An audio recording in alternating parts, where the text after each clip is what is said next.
Hello అండి అందరికీ. ఈరోజైతే దొండకాయ వేపుడు అది ఎలా ఏంటి అని చెప్పేసి చూసేద్దాం. దొండకాయలను అయితే ఇలా నిలువుగా చిన్న చిన్న స్లైడ్స్ లాగా కట్ చేసేసుకోండి. అందులోకి కారం, ఇంకా కొంచెం ధనియా పౌడర్, కొంచెం గరం మసాలా, ఇంకా ఇవన్నీ కూడా యాడ్ చేసుకొని చిటికెడు పసుపు కూడా యాడ్ చేసుకోండి. రుచికి సరిపడా సాల్ట్ వేసేసుకొని ముందు శనగపిండి అదైతే ఒక 2-3 స్పూన్స్ సరిపోతుంది. అంటే మీరు దొండకాయలు ఎంత క్వాంటిటీలో తీసుకుంటే అంత వేసుకోండి. వరిపిండి కూడా ఒక స్పూన్ వేసుకొని అల్లం చిన్నులపై పేస్ట్ వేసుకొని ఫస్ట్ అయితే ఇవన్నీ కూడా కలుపుకోండి. వాటర్ వేయకుండా కలుపుకోండి, ఎందుకంటే దొండకాయల్లో కూడా వాటర్ కంటెంట్ కొంచెం ఉంటుంది కాబట్టి అవన్నీ ముందు కలిపిన తర్వాత అప్పుడు వాటర్ కావాల్సి ఉంటే అప్పుడు వేసుకోవచ్చు. ఫస్ట్ అయితే ఇవన్నీ కూడా ఈ ఇంగ్రీడియంట్స్ అన్నీ కూడా దొండకాయ ముక్కలకి కలిసేలాగా కలుపుకోండి. మనకి దొండకాయ 65 అంటారు కదా, అలా చేసుకోవచ్చు అనమాట ఇవి. ఇంకా మనకి పప్పులో కానీ సాంబార్లో కానీ మనకి విడిగా స్నాక్స్ లాగా తినడానికి కూడా చాలా చాలా బాగుంటాయి. డెఫినెట్గా మీరు కూడా ఒకసారి ట్రై చేయండి. టేస్ట్ ఎలా ఉందో కూడా కామెంట్ రూపంలో నాకు తెలియచేయండి. సో ఇవన్నీ నేను ఇలా కలుపుకున్నా. వాటర్ కొంచెం యాడ్ చేసుకుంటే లైట్గా చిటికెడు ఒక స్పూన్ అట్లా యాడ్ చేసుకోండి, ఎక్కువ అవసరం లేదు. మళ్ళీ ఇంకా వాటర్ ఎక్కువైతే ఏంటంటే ఆ పిండంతా కూడా ముద్దగా అయ్యి ఒకే దగ్గర ఉండిపోతుంది. అందుకని వాటర్ కొంచెం కొంచెంగా యాడ్ చేసుకొని ఇంగ్రీడియంట్స్ మొత్తం కలుపుకోండి.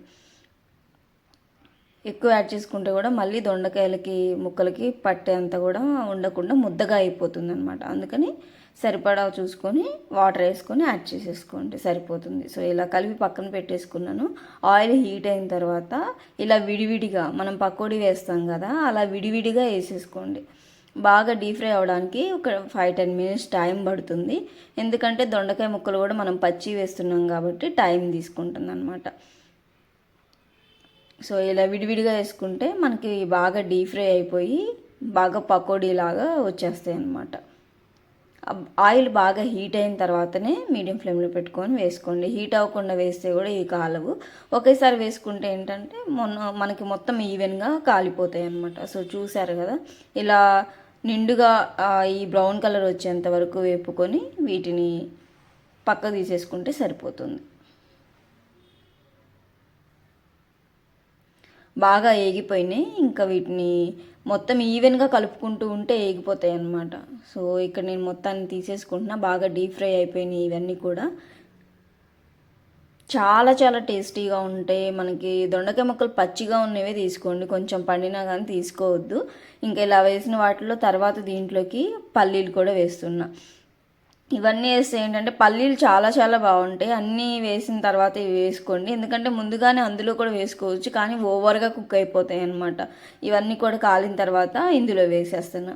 కరివేపాకు ఇంకా పచ్చిమిర్చి ఇవి కూడా ఒకటేసారి వేపేస్తున్నాను నేను. ఇష్టం లేని వాళ్ళు స్కిప్ చేసేసేయండి. పచ్చిమిర్చి వేసుకున్నా వేసుకోకపోయినా కూడా మనకి టేస్ట్ అయితే చాలా చాలా బాగుంటుంది. మనం ఓవర్ స్పైసీగా ఉన్నా కూడా పచ్చిమిర్చి తినం కాబట్టి. సో చూసారు కదా, మనకి దొండకాయ 65 అయితే వేపుడైతే రెడీ అయిపోయింది. చాలా క్రిస్పీగా మన క్యాటరింగ్ స్టైల్లో లాగా మనకైతే దొండకాయ ఫ్రై అయితే రెడీ అయిపోయింది. మీరు కూడా ట్రై చేయకపోతే డెఫినెట్గా ఇలా ట్రై చేయండి. టేస్ట్ అయితే సూపర్ సూపర్ ఉందన్నమాట. మనకి పప్పులోకి చాలా చాలా బాగుంటుంది. డెఫినెట్గా ట్రై చేయండి. వీడియో నచ్చితే లైక్ చేయండి, షేర్ చేయండి, సబ్స్క్రైబ్ చేసుకోవడం అసలు మర్చిపోకండి. Thank you.